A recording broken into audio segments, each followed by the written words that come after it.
ሰሞነኛ ነገሮችን ስንመለከት ባንኳርነት የሚጠቀስ ነው። በጣም ይሄ ትንሽ ለየት ያለ ነገር ነው የምነግርሽ። የዘጻት ሪል ስቴት አንድ አክሲዮን ማህበር ተቋቁሞ ነበር ከሰሞኑ 4000 አባላትን ያቀፈ ዘጻት የለውጥ አንድ በሚል አዲስ ስያሜ ስራ መጀመሩን አስታወቀ። ምክንያታዊ የሆኑ ትችቶች ለአንድ ሀገር እድገት አዎንታዊ ውጤት እንደሚያስገኙ ሁሉ መሰረተ ቢስ ትችቶች ለሀገር እድገት እንቅፋት ናቸው። ስለሆነም ትችቶቻችንን ለሀገርና ለሕዝብ በሚጠቅም መልኩ እናድርግ ባይ ነኝ። ሰው የፈለገውን ያክል ቢመቃኝህና ክፉ ቢሆንብህ የቤቱን በር እንጂ የፈጣሪን በር ሊዘጋብህ አይችልም። ዘጻት የለውጥ ሪል ስቴት ፕሬዝዳንት ፓስተር ማቴዎስ ያዕቆብ አንድ ሰውዬ በኬንያ ሀገር ለመታከም ወደ አንዲት ሆስፒታል አቅንቷል። ኤክስሬ ከተነሳ በኋላ በጥሩ ጤንነት ላይ ያለች በረሮ ልብ ውስጥ እንዳለች ይነገረዋል። ወደ ሲንጋፖርም ሄዶ መታከም እንዳለበት ይነግሩታል።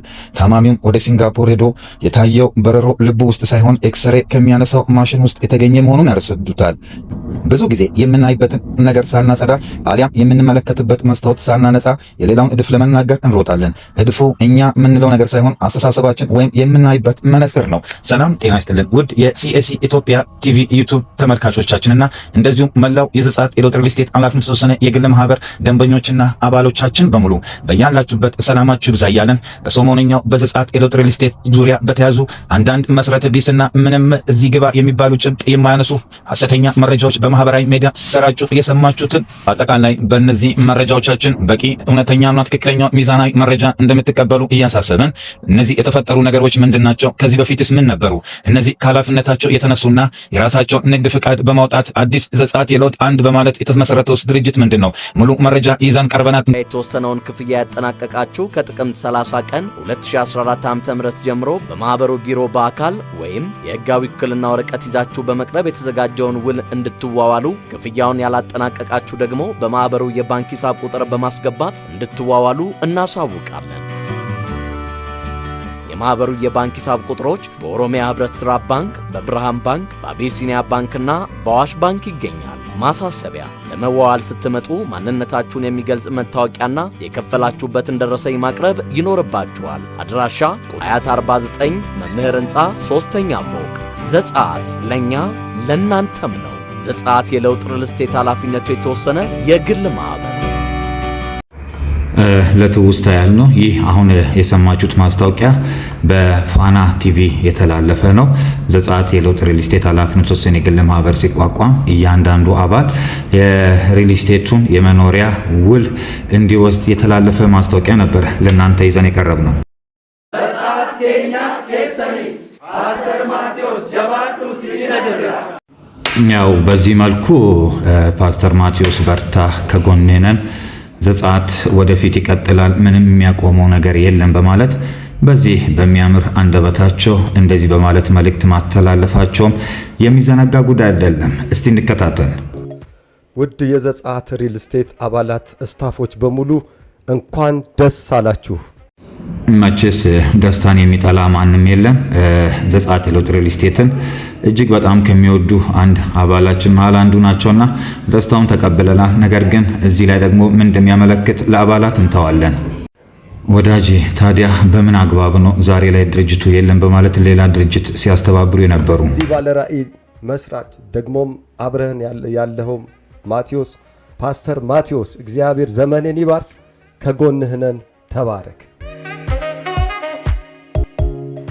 እግዚአብሔር ቤትን ካልሰራ ሰራተኞች በከንቱ ይደክማሉ። እግዚአብሔር ቤታችን ስለሰራ እግዚአብሔር አምላካችንን እናመሰግናለን። እግዚአብሔር ስሙ ለዘላለም የተባረከ ይሁን።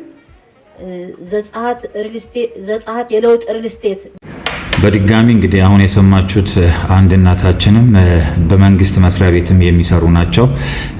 በአንድ ክፍለ ከተማ በሰላምና ጸጥታ ዘርፍ የሚሰሩ ናቸውና ከዚህ ዘጻት ላይ ከደረሰው ውንብድና ሽርብ ጀርባ እጅግ በጣም እጃቸው እንዳለ የሚነገር ነው። ከዚህ በፊት ከዘጻት ጋር አብሮ ይሰሩ ነበሩና አሁን ግን የድርጅቱን ህልውና በመናድና ድርጅቱ ወደ ሌላ አቅጣጫ እንዲሄድ እያደረጉ ያሉ ግንባር ቀደም ሰው ናቸውና ፓስተር ማቴዎስ ያዕቆብ በጣም እንወድሃለን፣ እናከብረሃለን። እግዚአብሔር ባንተ የጀመረውን ስራ እግዚአብሔር እንደሚጨርስ እናምናለን። እግዚአብሔር ይባርክህ፣ ከጎንህ ነን፣ መቼውንም ከጎንህ ነን። እግዚአብሔር ዘመንን ሁሉ ይባርክ። ታዲያ በምን አግባብ ነው እግዚአብሔር በሐዋርያው ማቴዎስ የጀመረውን ይህንን የሪል ስቴቱን ጉዳይ በእርሶ ይጨርሳል ባሉ አንደበታቸው ዛሬ ላይ ድርጅቱ የለም ፈርሷል፣ ሰውየውም ዘርፎ ጠፍቶብናል በማለት ሌላ ድርጅት ሊያቋቁሙና ከፍተኛ ድርሻ በመወጣት ታች ላይ ስሉ የነበሩ ግለሰብ ናቸውና በአንድ ምላስ ሁለት ንግግር ማለት እንግዲህ ይሄ ነው። መረጃዎቻችን ይቀጥላል። ሻሎም የዘጸአት ለውጥ ሪል ስቴት አባላቶች፣ ቤተሰቦች፣ ስታፎች እንዲሁም የዚህ ሪል ስቴት መስራችና ባለራዕይ ፓስተር ማቴዎስ እንኳን ለዚህ ቀን አደረሳችሁ። መቼስ ዘንድሮ የማይሰማ ነገር የለምና በዚህ አንደበታቸው ነው እንግዲህ በድርጅቱ ላይ ሌላ አካሄድና ሌላ ውንብድና ወንጀል ሲያደርጉ የነበሩት። ለዚህ አባላቶች ቤተሰቦች በሙሉ ይህን የምስራች ዜና እናደርስላችኋለን። በጣም ደስ ብሎናል። ፓስተር ማቲ ይሄ የተጸነሰው ትክክለኛ ራዕይ ነገ የመሰረት ድንጋይ በመጣል ጅማሬውን የምናይበት ነው። በዚህም ደግሞ እኛ ኮሚቴዎችም ሆነን ቦርድ አባል ስታፎች በሙሉ ከጎንነን በዚህ ህብረት ውስጥ ያሉት አባላቶች በሙሉ ከጎንነን ያለነው ራዕዩ እየጨመረ እየገፋ እንደሚሄድ እውን የሆነ ቤት ተገንብቶ ለአባላቶች እንደሚደርስ እርግጠኛ ነን። በዚህ የተሳተፋችሁ በሙሉ እግዚአብሔር ባርካችሁ። በጣም ደስተኛ ነን።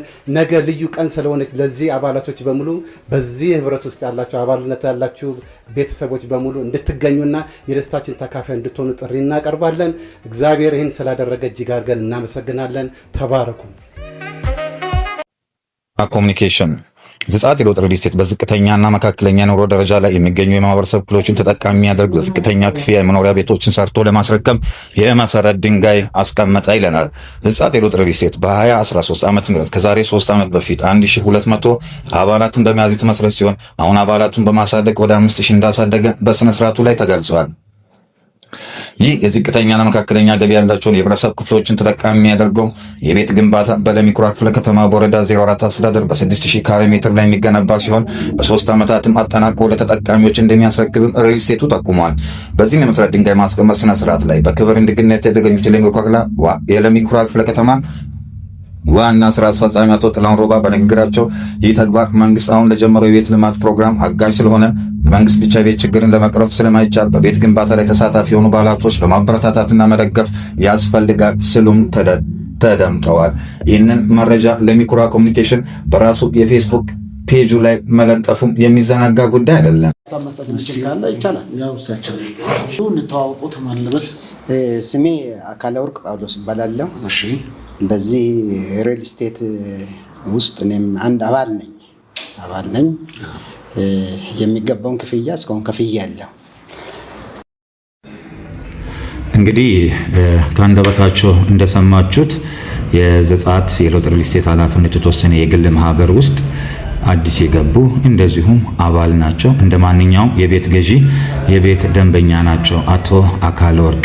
ስለዚህ እኚህ ግለሰብ በቢሮ በርካታ ስራዎችን ድርጅቱን ወክለው ለድርጅቱ ጥቅምና ዓላማ ለመስራት ቃል በመግባት የተለያዩ ውክልናዎችን ወስዶ በመንቀሳቀስ ላይ እንደነበሩ የሚዘነጋ አይደለም። ከራሳቸው አንደበት የተለያዩ መረጃዎችንም በመቀጠል የምንሰማ ይሆናል። ተከታተሉ። ከዛ በእርግጥ እኔ በመጀመሪያዎቹ መስራቾች አልነበርኩም፣ ኋላ ነው የገባሁት። እነሱ ፓስተር አየለ ይቀድሞኛል፣ ቆይቼ ነው የገባሁት። ይሄ እኮ የተመሰረተ አይደለም። አሁን የዘጸአት የለውጥ ሪል ስቴት ግለሰብ ነው። ዘጸአት የለውጥ ሪል ስቴት ፒኤልሲ መሆኑን አውቀዋል እና የተሰጣቸውን ውክልና በመጠቀም ለዚህ ፒኤልሲ በኃላፊነትና በታማኝነት ማገልገል ሲገባው ለሰጡት አደራና ኃላፊነት ብቁ ሆኖ መገኘት ሲገባው በምን አግባብ ነው ታዲያ ዘጸአት ሞቷል የለም በማለት 4000 ህዝብ ላይ የማወናበድና የውንብድና እንደዚሁም እጅግ በጣም አስከፊ ስራ የሚሰሩት? መስረታው የማይክሮፋይናንስ እሱን ነው። አሁን እኛ የምናወራው ስለ ዘጸአት የለውጥ ሪል ስቴት ስለሆነ በዚህ በዘጸአት የለውጥ ሪል ስቴት ውስጥ ያለው ድርሻ ምናልባት እዚህ ላይ ስሙን አንብቤ ያለው ይመስለኛል አሉ አካለ ወርቅ ጳውሎስ የሚለው በአንደኛ ተራ ቁጥር የተጻፈ ደርሶ ስም ስለሆነ በዚህ ያሉትን የስራ ድርሻ ነው እኔም እዚህ ማወቅ የምፈልገው። በዚህ በኮሚቴ ውስጥ በጻፍነት ነው እያገለገልኩ ያለሁት። የተሰጠንን ኃላፊነትና አደራ ለግል ጥቅም መጠቀም ሆነ ላልተገባ ዓላማ መጠቀም በወንጀልም እንደዚሁም ደግሞ በእግዚአብሔርን ዘንድም እንደሚያስጠይቅ ይታወቃል። በመሆኑም እነዚህ ግለሰቦች ያደረጉት በርካታ ስህተቶችና ወንጀሎች ምንድን ናቸው? ለበርካታ ጊዜያት ሐዋርያው ማቴዎስ ያዕቆብ ራሳቸው የሚመሩትን የግል ድርጅታቸውንና እንደዚሁም የዘጸአትን ውክልና የወሰዱ እነዚህ ግለሰቦች የተሰጣቸውን አደራና ኃላፊነት ወደ ጎን በመጣል በርካታ ወንጀሎችን በዚህ ድርጅት ላይ ፈጽመዋል። እነዚህም አቶ አካለ ወርቅ ጳውሎስ፣ ፋሲል ወልዳረጋይ ረዳ፣ አቶ በረከቱ ሀብተወልድ፣ አቶ ሰለሞን በቀለ ቱፋ፣ አቶ አርቲንግ ደጉ ዘርፉ፣ ወይዘሮ ገነት ፈይሳ አመነ፣ አቶ ሽመልስ ጅሩ በዳኔ እነዚህ በሙሉ ውክልና ተሰጥቷቸው የራሳችንን ስራ ወደ ጎን በመጣል ትላንትና በርካታ ማህበራዊ ሚዲያዎች ላይ ሲነሳ የነበረውን ከዘጸአት ጎን በመቆም የዘጸአት አለኝታ እንደነበሩ ይታወቃል። ይህ የተመሰረተው እኛ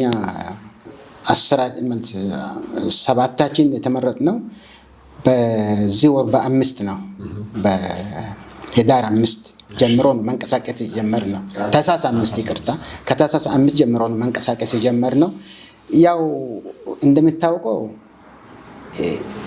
የቤት ችግር አሳሳቢ የሆነ በመጣ ጊዜ ነው አሁን እኛ ወደዚህ መጣ ነው። ይህ ነገር ለምን ዘገየ የሚል ጥያቄ በሁላችን መሃል ነበረ። ከዚህም የተነሳ ለጥያቄ እዚህ መጣን። ከመጣን በኋላ አሁን አቅጣጫ መያዝ ጀመርን። አቅጣጫ ማለት ክፍለ ከተማ ሄድ ክፍለ ከተማም ያው ተወካዮች ስጡን፣ ሁሉ ሰው እዚህ ስለማይመጣ የተወሰነ ተወካዮች ስጡ ተባለ። ሰዎች ተሰጡ። ሲሰጡ ያው ሐዋርያውም አጸደቀ ያንን። ከዛ በኋላ መንቀሳቀስ ጀመርን። ግን በጣም የሚገርመው ሶፊ፣ በጣም የሚገርመው ነገሮች አትሊስት የተወሰነ መስመር ከሄድን በኋላ ነው ይህ አቧራ የተነሳው እና እውነት እነዚህ ሰዎች በማህበር በዚህ እንትን ውስጥ እየተንቀሳቀሱ ከሆኑ ነገሮች ስታክ አድርገው ቆመው መንቀሳቀስ ጀምሩ። ለምንድን ነው የመጡበት ምክንያት? ይህን አቧራ አስነስተው ስታክ ለማድረግ የወጡበት ምን ዓላማ ቢኖራቸው ነው? ደግሞ ትንሽ ያሳዘነን ነገር ቢኖር እነዚህ ሰዎች እኮ ቸርች የሚመሩ ሰዎች ናቸው፣ ተራ አባላት አይደሉም። እና ደግሞ መሄድ የሚገባቸው ስቴፕ እኮ ብዙ ስቴፕ አለ። አብያተ ክርስቲያናት አሉ። በአብያተ ክርስቲያናት መካከል ካውንስል አለ። ያን ሁሉ ስቴፕ ጨርሰው እኮ ወደሚቀጥለው ስቴፕ ቢሄዱ እኮ ደስ ይለናል። ምክንያቱም ህግ አስፈላጊ ነው ለሰው ልጅ። ለምን ወደ ህግ አካል ሄዱ? ምን ቅሬታ የለንም። ህግ አስፈላጊ ነው ለሰው ልጅ። ግን እንደ አንድ ክርስቲያን ማድረግ የሚገባቸውን ስቴፕ ባለመሄዳቸው ግን በጣም አስከፍቶናል። ደግሞ ይህ ስብስብ ደግሞ የአንድ ብሔር ስብስብ አይደለንም። እኛ አንዱ ኦሮሞ ነው፣ አንዱ አማራ ነው፣ አንዱ ጉራጌ ነው፣ አንዱ አፋር ነው። እንዲህ ነው የተሰባሰብ ነው እንጂ አንድ ብሔር ብቻ ወይ የሲዳማ ብሔር ብቻ አይደለም የተሰባሰበው። ሁላችንን ኢትዮጵያውያን የተባልን ሁላችን የፊት መልካችን ያሳያል እና እነዚህን ተሰባስበን ለዚህ በቃ ነው። እና ፒኤልሲ የሚሆን ምንም ብቻ ሰው በጊዜው የነበረው መንፈስ ምንድነው? ቤት ነው። በቃ የቤት ጥያቄ ስለነበረ በቃ ሁሉም በደስታ ነው ወደዚህ እንትን ወደ አባልነቱ የመጣው እና ከዚያ በኋላ ያው ከጊዜ በኋላ እነዚህ ሰዎች ተነሱ፣ ይህን እንቅስቃሴ አደረጉ። ቢያደርጉም ግን እንቅስቃሴችን አላቆምንም፣ እያደረግን ያለ ነው። አሁን በክፍለ ከተማ በጥሩ ደረጃ ነው ያለ ነው። ኦልሞስት እየተገባደደ ነው ያለው። ስለዚህ የተሻለ ነገር ውስጥ አለን እንጂ የከፋ ነገር ውስጥ የለንም በአሁኑ ሰዓት እና ለዚህም ደግሞ በሪል ስቴቱም በኩል ፖዚቲቭ ነገር ነው ያለው። በቃ ይሄ ነገር ተጀምሮ የህዝብ ቤት ቢያገኝ የሚል እንቅስቃሴ ነው በሐዋርያውም በኩል በድርጅቱም በኩል ያለው። ይሄ ነው ያለው እንቅስቃሴ። ጥሩ። ግን እዚህ ላይ እናንተ ለምሳሌ አሁን እርሶ ሲያነሱ እነዛ ሰዎች ለምንድን ነው ወደ ሚዲያ ወይም ወደ ህግ የሄዱት? ቤተክርስቲያናት ካውንስል ወይም ደግሞ ቤተክርስቲያን እያለ የሚል አለ። ይሄ ንግድ ነው፣ የንግድ ተቋም ነው፣ ፒኤልሲ ነው። ስለዚህ ከቤተክርስቲያን ጋር የሚገናኝ የለም። ምክንያቱም ቅድምም ሳነሳ በዚህ ሙስሊሞች አሉ፣ ካቶሊኮች አሉ፣ ኦርቶዶክሳውያን አሉ፣ እምነት ያላቸውም የሌላቸውም ሰዎች የተሰበሰቡበት ነው። ስለዚህ የእናንተን ችግር ወይም በህግ ጉዳይ ሊፈታ የሚገባውን ነገር በህግ ጉዳይ ነው እንጂ የሚፈታው በቤተ ክርስቲያናት ወይም በካውንስል ህብረት የሚፈታ ጉዳይ ነው ብዬ ስለማላምን፣ ምክንያቱም ይሄ የእምነት ተቋም ሳይሆን ለግል ትርፍ የተቋቋመ ድርጅት ነው፣ ፒኤልሲ ነው። ስለዚህ ቤት ይሰራል፣ ያተርፋል፣ ለእናንተ ይሸጣል። ስለዚህ ከዛ አንጻር ነው የተለያዩት። እኛ ደግሞ በዚህ በኩል አናይም። ምክንያቱም መሰረት ድንጋይ ስጣል ራሱ እኮ እያንዳንዱ ሃይማኖት ነበረ። ኦርቶዶክስ ነበረ፣ ካቶሊክ ነበረ፣ ፕሮቴስታንቶች ነበሩ፣ ሌላም ደግሞ ማንኛውም ሃይማኖት የተባለው ሃይማኖቶች ነበሩ። ፕላስ ደግሞ አሁንም ቅድም ብያለሁ፣ ህግ ልክ አይደለም፣ ወደ ህግ መሄዱ ልክ አይደለም አላልኩም። ወደ ህግ ይከዳል፣ ግን ስቴፖቹስ እንዴ? አንተ እኮ አሁን ከጎረቤት ጋር እንኳን አንድ ነገር ቢፈጠር እኮ መጀመሪያ ለሚቀርብ ሰው ነው የምትናገረው። እከሌ እንዲበደለኝ፣ እከሌ እንዲያደረገኝ ነው እንጂ እኔ ህግ መጥላቴ አይደለም። ህግ ነው፣ በቃ ህግ ይዳኛል። ኢትዮጵያ ውስጥ በሁለት አይነት ነው እርቅ የሚደረገው። አንድ ሰዎች ተስማምተው ነው፣ ሁለተኛ ደግሞ ህግን የሚያስታርቀው። ከሁለቱ አንዱን የተሻለው መንገድ መጠቀም አስፈላጊ ነው። ግን መጀመሪያ የትም በባህላችንም እንኳን ቢሆን መንፈሳዊም ሰዎች ነን፣ ደግሞ በባህላችንም ቢሆን ቅድሚያ የሚሰጠው ለምንድን ነው? በሰላም ለመጨረስ ነገሮችን። ከዚያ በኋላ ወደ ህግ ቢከድ እኮ እኛ እዚህ ማንን ለማጽደቅ አይደለም፣ ማንን ለመኮነን አይደለም። የፈለገ ተበደልኩ ያለ ወደ ህግ ማሄድ ይችላል። ግን ከህግ በፊት የሚገባቸውን እርምጃዎች ጨርሶ መሄድ አለበት የሚል እምነት አለን እኛ። ጥሩ። እንግዲህ ሌላ ሀሳብ አለዎት ሊናገሩት የሚፈልጉት ወይም በዚህ የዘጸአት የለውጥ ሪል ስቴት ደንበኞች የሚያነሷቸው ቅሬታዎች አሉ? እንዳየሁት እናንተ ውክልናው ስላላችሁ ሐዋርያው ማቴዎስ ሊናገሩ በሚገባቸውን ነገሮች መናገር መብቱ ስላላችሁ እዚህ ወረቀታችሁንም ስላየው ለአባላቱ ግራ ለተጋቡ አባላት የሚያስተላልፉት መልእክት አለ? በኢትዮጵያ ውስጥ ቢያንስ ከ200 በላይ ሪል ስቴቶች አሉ እና እነዚህ ሪል ስቴቶች ሁሉ በሚፈለገው ግለሰቦች በሚፈልጉ ጊዜ አይደለም እያቀረቡ ያሉት።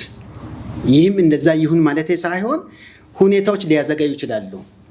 ከፕሮጀክቱ ትልቅነት የተነሳ ጊዜ የሚፈጅ ነገር ነው። አንድ ግለሰብ እንኳን ቤት ለመስራት ምን ያህል ጊዜ ነው የሚፈጀው? በጣም አስቸጋሪ ነው እና ቀላል አይደለም። ያንን ደግሞ እያንዳንዱ ሰው ሊገነዘብ ይገባል።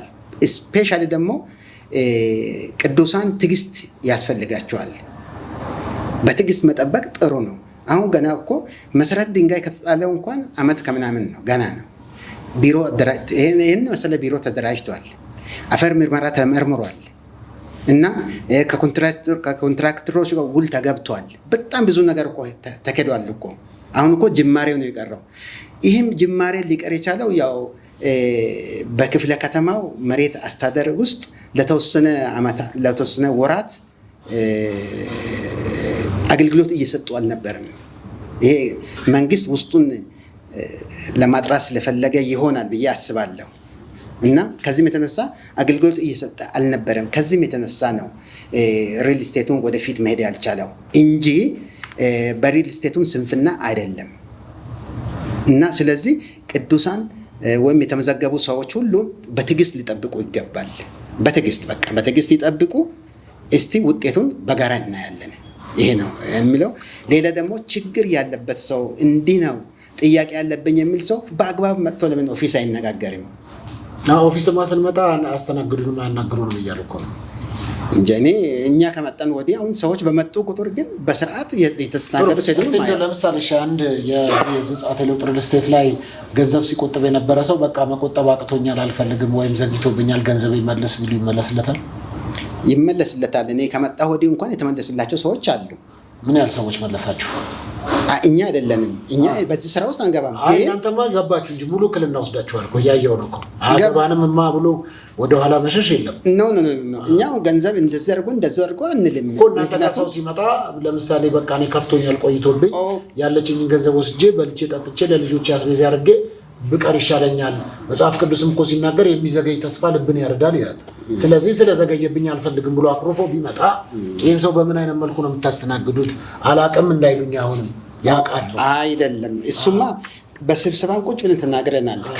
ፓስተር ራሱ መግለጫ ሰጥቶበታል በዚህ ጉዳይ ላይ። ምንድነው አሁን የገንዘብ እጥረት እያለን እንጀምራን ገንዘብ እጥረት እያለን ለሰዎች እያወጣን ከሰጠን የበለጠ እጥረት ውስጥ እንገባለን። ስለዚህ ሰዎች በዚህ ውዥንብር የተነሳ ገቢ አላደረጉም። ብዙ ገንዘብ ስላላደረጉ እጥረት ሊኖረን ስለሚችል ስራው ሲጀመር ስራው ኢሚዲየት ሲጀመር ምን ይሆናል?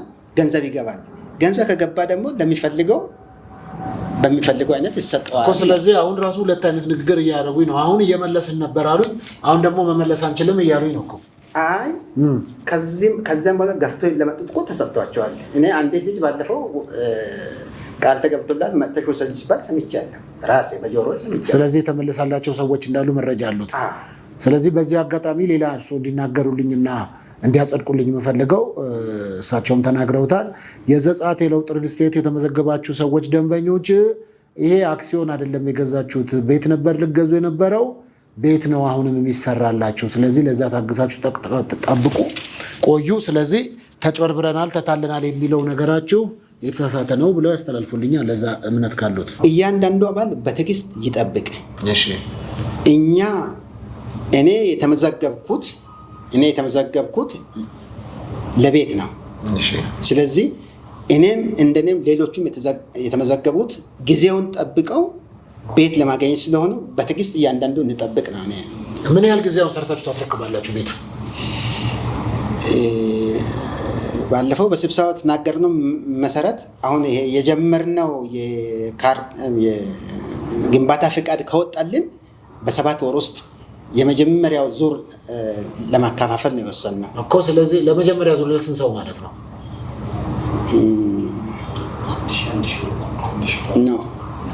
እሱ እርግጠኛ አይደለሁም። አሁን ምን ያህል ሰው እንደሚያገኝ አያውቁም። ምን ያህል ቤት እንደሚሰራ፣ ምን ያህል ክፍሎች እንደሚሰሩ እውቀቱ የለውም ማለት ነው። በዚህ በኩል እኮ ታዲያ ይሄ እኮ ሙሉ ሀሳብ ስለ እሳቸውን ወክላችሁ የምትናገሩ ከሆነ ሙሉ ሀሳብ ይዛችሁ መቅረብ ይኖርባችኋል። ምክንያቱም ለሚነሱ ሀሳቦች መስጠት ስላለባችሁ። ሌላውም እኮ ከኔው ጋር የሚሰሩ ሰዎች ስላሉ እስቲ ሌሎችም አልስስቱ በዚህ እኮ ጥሩ ወይ እንደሱ ቢያስተላልፍ ይሻላል። ጥሩ እንግዲህ እስቲ እርስዎ አሁን 1 ወር አካባቢ ሆኖት በዚህ የስራ ድርሻ ውስጥ? ኦልሞስት አንድ ወር ሊሆነን 2 ቀን ነው የሚቀረን። 3 ቀን ተከፋይ ናችሁ? 5 ሳንቲም አይከፈለን። ምንም ከሐዋርያውም ጋር ከድርጅቱም ጋር ምንም የጥቅም ግንኙነት የለንም። እንደው ትንሽ የሻይ ምናምን እየተባለ ከጀርባ አይሰጣችሁም? እንደው ፊትም ባይሆን በቃ ዛሬ ይህንን ሃይላንድ አግኝቻለሁ። በኪሳችን ነው የምናገለግለው። በኪሳችን ይህን ህዝብ በኪሳችን አገልግለን ልንጠቅም ይገባል ብለን ነው የተነሳነው። ምሳ ሳንበላ ያልንባቸው ቀኖች እኮ አሉ። ስለዚህ እርግጠኛ ናችሁ ነገ ደግሞ መረጃ እንዳይወጣባችሁ? አይ ከዚህ የተለየ ነገር ካለ እኮ እኛም እኮ ለህዝብ እናቀርባለን እኮ ጥያቄያችን። ጥሩ። ስለዚህ አሁን እንዴት ነው ወደዚህ ገብታችሁ የግል ስራ አላችሁ፣ ቤተሰብ አላችሁ፣ አገልግሎት አላችሁ፣ በተለያየ የስራ ሁኔታ ውስጥ እንዳላችሁ ይገባኛል፣ እረዳለሁ።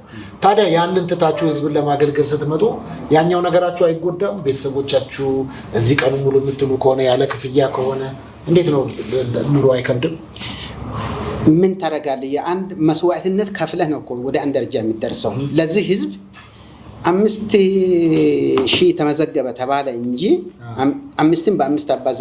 ኢትዮጵያ ኤክስቴንድድ ፋሚሊ ነው። ኢትዮጵያ ህዝብ እያንዳንዱ ሰው እኮ 5 ቤተሰብ ቢኖረው እንኳን ወደ 25000 ህዝብ አለ ማለት ነው።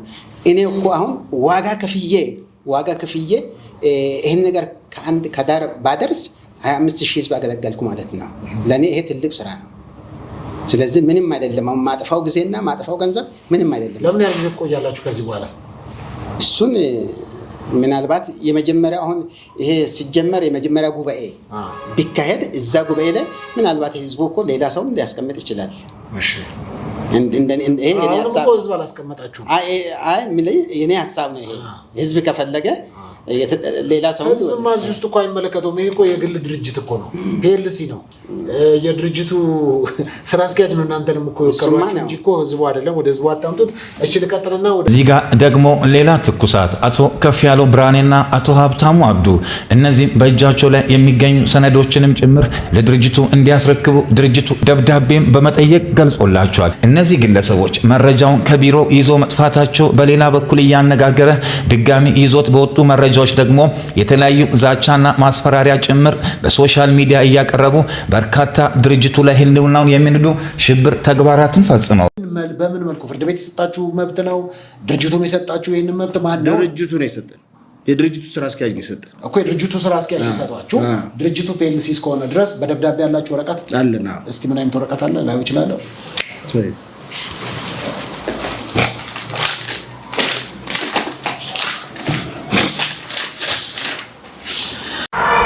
እንግዲህ እንደምትመለከቱት ነው የተሰጣችሁ ውክልና የታለ ሲባል ዛሬ ላይ ዘጸአት የለውጥ አንድ በማለት ሪል ስቴቱን የከፈቱት አቶ አካለ ወርቅ ውክልናቸውን ከኪሳቸው በማውጣት በሚገባ መስጠታቸው ይታወቃል። ስለዚህ ውክልና ማለት አንድ ሰው በአደራ በኃላፊነት እንደራስ ሆኖ እንዲያስተዳድር እንጂ ድርጅቱን አፍርሶ ወይም እንዳልነበረ አድርጎ ሌላ ግለሰብ ተኮር የሆነ አጀንዳ እንዲያካሂድ አይደለም የተሰጠው። ስለዚህ የተሰጣቸውን ውክልና ከኪሳቸው በማውጣት እንደምትመለከቱ ሰጥተዋል። ከዛ በኋላ በምን አግባብ ነው አካሄድና ህጉ በማይፈቅድ መልኩ የለም የዘጸአት ለውጥ ሪል ስቴት የሚባል ነገር የለም፣ ተጭበርብራቸዋል፣ ተበልታቸዋል። እንግዲህ ከዚህ በኋላ ነገሮች ወደዚህ አቅጣጫ ተቀይረዋል ያሉት በምንድንና በምን አግባብ ነው? ከሳቸው አንደበት ምን ሰማ ይሆናል። ጥሩ የውክልና ወረቀት ነው ይሄ። ተመልካቾች እንደምትመለከቱት የውክልና ወረቀት የፌዴራል ሰነዶች ማረጋገጫ ምዝገባ አገልግሎት አዲስ አበባ ነው። በ24/4/2016 ዓ.ም የውክልና ስልጣን አቶ ማቴዎስ ያዕቆብ መጥቶ የዘጸአት የለውጥ ሪል ስቴት ኃላፊነቱ የተወሰነ የግል ስራ አስኪያጅ ዜግነት ኢትዮጵያ አድራሻ እንግዲህ ደቡብ ክልል ከተማ ሲዳማ ሐዋሳ ከተማ ቀበሌ ይላል። ታወር የቤት ቁጥር እንደዚህ ይላል። ተወካዮች አቶ አካለ ወርቅ ጳውሎስ፣ ሁለተኛ አቶ ፋሲል ወልደ አረጋይ፣ ሶስተኛ መጋቢ አየለ ኪዳኔ፣ አራተኛ አቶ ተስፋዬ አበራ ይላል። እኔ ወካይ ለተወካዮች የምሰጣቸው የውክልና ስልጣን ተወካዮች በአንድነትም ሆነ በነጠላ እንደኔ በመሆን በድርጅቱ ስም በስብሰባ ላይ እንዲገኙ፣ ድምፅ እንዲሰጡ፣ ውሳኔ እንዲያስተላልፉና የቃለ ጉባኤ ሰነድ ላይ እንዲፈርሙ፣ ማህበሩን እንዲያፈርሱ፣ ካርታና ፕላን እንዲያወጡ፣ የፕላን ማሻሻ እንዲጠይቁ፣ የተሻሻለ ፕላን እንዲቀበሉ፣ ማንኛውም ክፍያዎች እንዲከፍሉ፣ የግንባታ ፈቃድ እንዲያወጡ፣ የግንባታ ስራዎችን ባለሙያ ቀጥረው እንዲያሰሩ፣ በማንኛውም ህዝባዊ መንግስታዊ ድርጅቶች መስሪያ ቤቶች ሁሉ ቀርበው ጉዳይ እንዲያስፈጽሙ እንዲፈጽሙና ወይም እንዲያስረዱ፣ ማንኛውም ሰነድ መስጠትም ሆነ መቀበል እንዲችሉ ጠበቃ ወክለው በፍርድ ቤት እና ወይም በሌሎች የፍትህ አካላት ቀርበው እንዲከራከሩ፣ ውሃ መብራት እንዲያስገቡ፣ ቢቆረጥ እንዲያስቀጥሉ፣ በአጠቃላይ በክፍለ ከተማ ቀበሌ መሬት አስተዳደር፣ በወረዳ ቤቶች ኤጀንሲ፣ በኢንቨስትመንት ቢሮ፣ በመዘጋጃ ቤት ውሃና ፍሳሽ መብራት ኃይል፣ በኢትዮ ቴሌኮም በመቅረብ ማንኛውም ጉዳይ ተከታትለው እንዲፈጽሙና እንዲያስፈጽሙ በፍትሐ ብሔር አንቀጽ ቁጥር 2199 እና በፍትሐ ብሔር ህዝባር አንቀጽ 2203 መሰረት ይህን የውክልና ስልጣን መስጠቴን በፊርማዬ አረጋግጣለሁ ይላል። የ35 ብር ቴምብር ተከፍሏል። እናንተ የምትናገሩት ነገር በሙሉ ቀጥታ የዘጸአት ሪል ስቴት ስራ አስኪያጅ ሐዋርያው ማቴዎስን ወክሎ ነው ህዝብ እየሰማችሁ ያለው ማለት ነው። ለምትናገሩት ነገር እናንተም ተጠያቂ ናችሁ ማለት ነው። ኃላፊነት ወስዳችሁ ነው የምታወሩት በዚህ ሀሳብ ላይ ማለት ነው። ጥሩ እጅግ በጣም የሚገርመው እዚህ ጋር ደግሞ አንድ ሌላ መረጃ ምን እንደሚያሳየን ይመለከታሉ። ወይዘሮ ፋናይ ተስፋ ለታ የመጨረሻ ማስጠንቀቂያና በእጃቸው የሚገኙትን ሰነዶችን ለድርጅቱ እንድታስረክብም ተጠይቃለች። ወይዘሮ ፋናይ ተስፋ የሐዋርያው ማቴዎስ ያዕቆብ የግል ድርጅቶችን ውክልና በመውሰድ የተለያዩ ስራዎችን በውክልና እንደሚሰራ የሚታወቅ ነው። ስለዚህ የወሰደቻቸውን ሙሉ መረጃዎችን አሳልፋ ለሶስተኛ ወገን በመስጠት እንደዚሁም የሐዋርያው ማቴዎስ ያዕቆብን የግል ሰነዶችንና ሚስጥራዊ እንደዚሁም የቤተሰብ ፕራይቬት የሆኑ የማይነኩ ፋይሎችን ጭምር በሶሻል ሚዲያ ላይ በመለጠፍ በርካታ ስነ ልቦናዊ ጥቃትን ማድረሷን ተያይዛለች። እንደሚታወቀው የዘጸአት የለውጥ ሪል ስቴት ኃላፊነቱ የተወሰነ የግል ማህበር የሚሰራቸውን በርካታ የድርጅቱን ስራዎች ለሚታመኑ አባላትና ግለሰቦች ውክልናን በመስጠት ስራዎችን እንደሚያሰራ ይታወቃል። በመሆኑም እርስዎ የተሰጡትን ውክልና ወደ ጎን በማድረግና የተጣለቦትን ትልቅ እምነት በማጉደል የድርጅቱን ህልውና በምንድ መልኩ በተሰጡት ውክልና መነሻነት እየተንቀሳቀሱና የድርጅቱን እንዲሁም የዘጸአት የለውጥ ሪል ስቴት ኃላፊነቱ የተወሰነ የግል ማህበር ዋና ስራ አስኪያጅ ግላዊ መረጃዎችንና ሰነዶችን ላልተገባ ጥቅምና አገልግሎት አሳልፈው በመስጠት ይገኛሉ። ስለሆነ ይህንን ማስጠንቀቂያ ድርጅቱ ከጻፈ ጊዜ ጀምሮ በእጃቸው የሚገኙ ሰነዶችን እንድታስረክብም ትዕዛዝ ተሰጥቷታል። ስለሆነ ትላንትና ከሱ ጎን በመቆም በርካታ ስራዎችን ሲሰሩ የነበሩ እነዚህ ግለሰቦች ዛሬ በምን አንደበታቸው ይሁን ማህበሩ የለም ሞቷል፣ ፈርሷል፣ ሰውየውም ከሀገር ውጭ ወጥቷል በማለት በርካታ ሐሰተኛ መረጃዎችን በማናፈስ ተጠምደዋል። እዚህ ጋም የምትመለከቱት አቶ ፋሲል ይባላሉ። ህጋዊ ውክልናቸው ተሽሮ ተነስቷል። በሙሉ የዘጸአት የለውጥ ሪል ስቴት ኃላፊነቱ የተወሰነ የግል ማህበር ውክልና ነበራቸው። ይሄ ውክልናቸውም ተነስቷል። እንግዲህ አቶ ፋሲል ትላንትና ከድርጅቱ ጋር ጎን ለጎን ሆኖ ይሰሩ የነበሩት ዛሬ ላይ ደግሞ በምን አይነት ሁኔታ ላይ እንዳሉ ደግሞ እንመልከት። እንግዲህ አቶ ፋሲልም ዘጸአት የለውጥ አንድ በሚል ውስጥ ሁለቱም ከወይዘሮ ፋናይ ጋራ ያው ባልና ሚስቶች ናቸው። በዚህ አይነት መልኩ እንግዲህ በድርጅቱ ላይ በርካታ ውንብድናዎችንና ወንጀሎችን ሲሰሩ የነበሩ ናቸው። በርካታ የሐዋርያው ማቴዎስ ያዕቆብ የግል ሰነዶችን ላልተገባ ዓላማ በሶሻል ሚዲያ በመጠቀም የግል የሆኑ ፋይሎችን በሙሉ አሳልፈው በመስጠት እንደዚሁም ደግሞ ድርጅቱ በሰጣቸው ውክልና በርካታ ወንጀሎችን ሲሰሩ እንደነበረ በዚህ ማሳያነት ቀርቧል። እንደሚታወቀው ዘጸአት የለውጥ ሪል ስቴት በርካታ ስራዎችን በመስራት ላይ ይገኛል። እነዚህ ውክልና ወሰዱ ግለሰቦች ዛሬ ላይ ሌላ ቢሮ በመክፈት ህዝቡን ላልተገባ ዓላማ እንደዚሁም ለሽብር እየቀሰቀሱ እንደሆነ መረጃዎች ያመለክታሉ። በመጨረሻም እንደ ማጠቃለያ የምናነሳው ሀሳብ ምንድነው? ዘጸአት በምትመለከቱት መልኩ ኦፊሻል የሆነ የራሱን የተለያዩ ሰነዶችን የመንግስት ሰነዶችን ማለት ነው የገቢዎች ሆነ ንግድ ፍቃድ ክሊራንሶችን በሙሉ በማደስ ዳግም ከ1 ዓመት ከ5 ወራቶች በኋላ ወደ ስራ መመለሱን ኦፊሻል በሆነው በቻናሉ ማሳወቁ ይታወቃል። አሁንም ለወደፊቱም እያንዳንዱ አባል ሊያውቀው የሚገባው ነገር እያንዳንዱ አባል ውል ያደረገው ከማን ነው? ከዘጸአት የለውጥ ሪል ስቴት ኃላፊነቱ የተወሰነ የግል ማህበር ነው። ስለዚህ እያንዳንዱ የሚመለከተው አባል ቢሮ ክፍት ነው። የሚመለከተውን ሀሳብና አስተያየት፣ ጥያቄ፣ ጥቆማ ቢሮ ድረስ በማቅረብ ያሉ ነገሮችን መወያየት ይቻላል። በመሆኑ ከዘጸአት የለውጥ ሪል ስቴት ውጪ ሌላ ዘጸአት እንደሌለው ለአባላት አጥብቀን ለማሳወቅ እንወዳለን። ዘጸአት የለውጥ አንድ በማለት አንድን ብቻ በመጨመር እነዚህ ውክልና ወሰዱ አባላት ያልሆነ ፍቃድ በማውጣት ህዝቡን ወደ ሌላ አቅጣጫ እየመሩ ስላለ ጉዳዩም ደግሞ በህግ አግባብነት ስለተያዘ እያንዳንዱ አባል ሊገነዘበው የሚገባው ውል ያደረገው ከማን ጋር ነው፣ ተጠርነቴ ለማን ነው፣ ውሉን የሰጠኝ አካልስ ማን ነው የሚለውን ነገር በህግ አግባብ ሊያውቀውና ሊረዳው ይገባል።